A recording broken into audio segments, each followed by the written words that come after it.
Oh my stars and garters. So first and foremost, guys, welcome back to the channel. It's your boy, the Real Herb Hero, and I'm here, of course, with Senku again.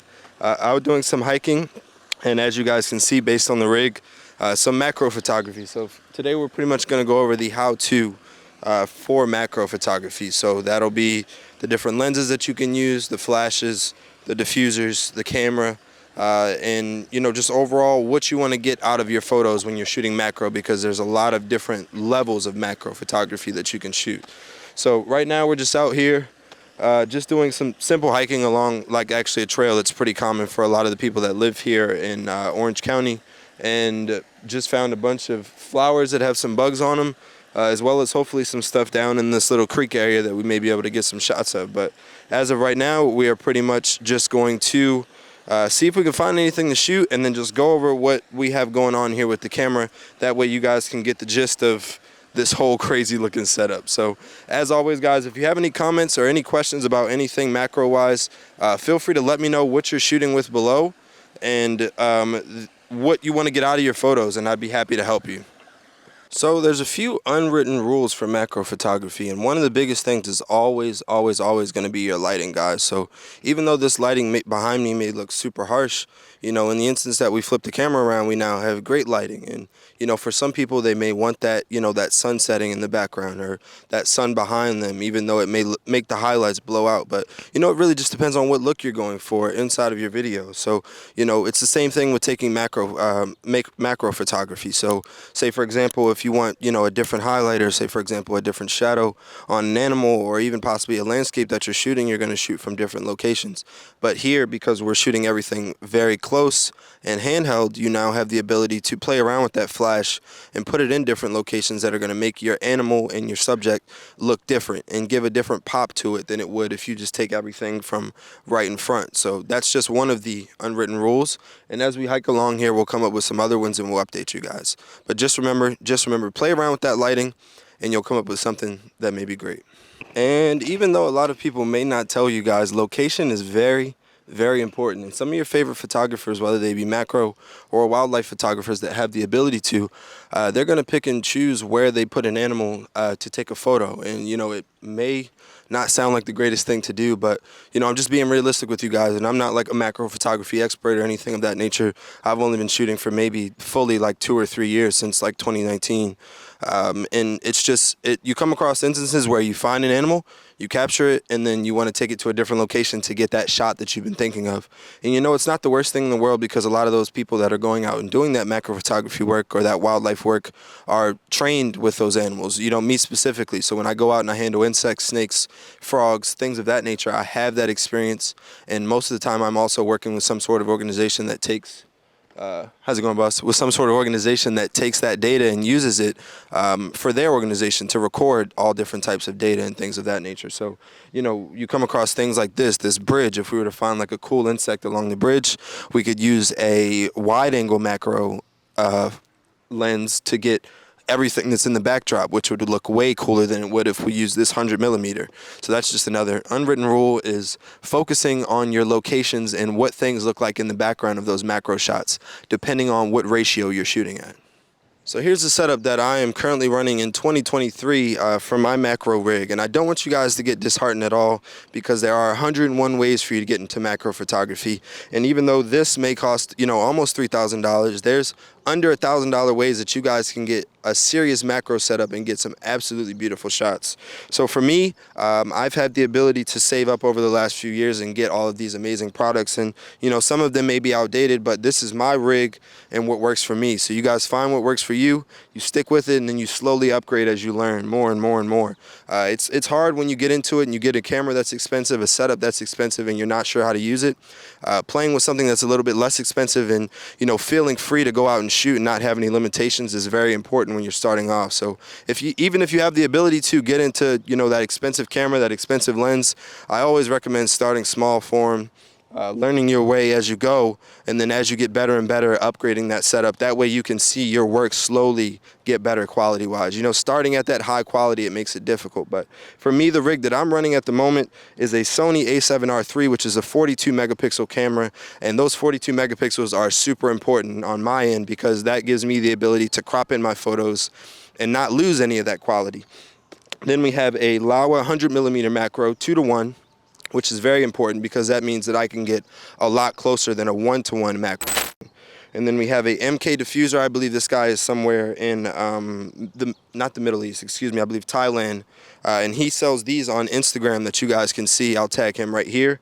And then we have a Godox V860 version 2 from Amazon, and then a battery on the side that connects to a little light inside of my diffuser. So that's my whole setup here.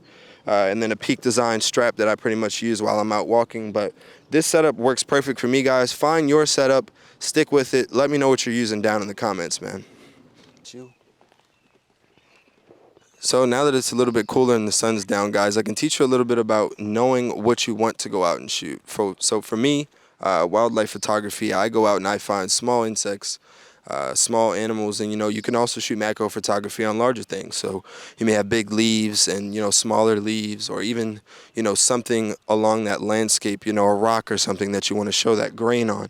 So it's very, very important to know what you're going out and what you're looking for, and having an idea of those biology concepts pretty much allows you to come across things and know what you're looking for when you're going out and looking for those smaller things. So if it may be an insect or a snake or a lizard or something of that nature, you're going to want to go out and look for areas where it's warmer when you're out here at night, or possibly go to areas where there's lots of water. So, you come across those areas with lots of water, you're going to come across a lot more animals because those animals are going to need that water, whether it be frogs, turtles, snakes, lizards, or, how's it going, man? Frogs, snakes, lizards, pretty much turtles, any of those things that are going to need that water to survive. And because we're out here in Southern California, it's very key for them to hydrate.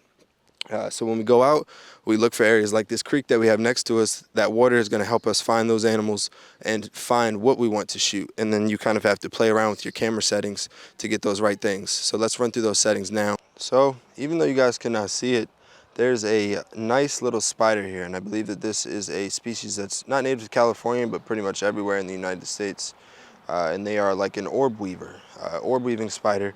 And because I do a lot of reptile and amphibian shots, that also means that I go out at night and there's a lot of spiders that are awake. So we come across a lot of these orb weavers whenever I'm out shooting at night. So right now we're just going to run through some of the settings that you guys want to be using when you're out doing macro photography. And one of the biggest things, which I'm sure you guys have seen if you've done any research, is going to be your aperture.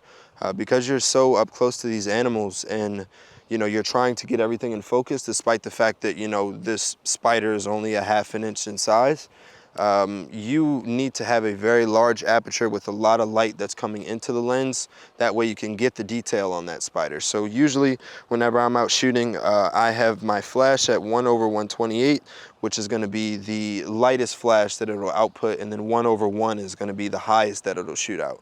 And then I usually have my lens at f11, which is going to give me a lot of things in focus, but still give me some of that depth of field, which is going to help out with the shots that we want to get on this beautiful spider. So of course, even though sometimes we do forget, you got to take that lens cap off, and then once that lens cap is off and we're at f11, just double check 1/128, and then our camera is going to be shooting at 1/60 usually, somewhere between 1/60 and 1/100. And then another very, very key thing in between that aperture, having that wide open, and the ISO, which is going to be pretty much as well something that has to do with light.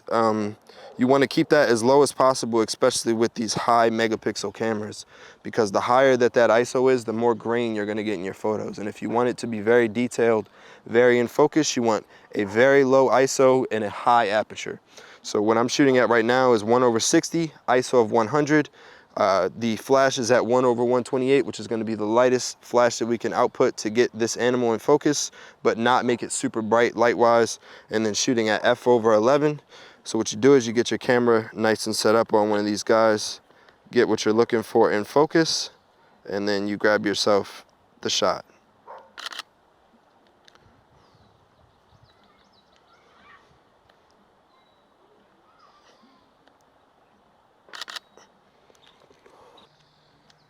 So we needed a little bit more light. So what we do is we bump that flash to 1/64 or 1/32.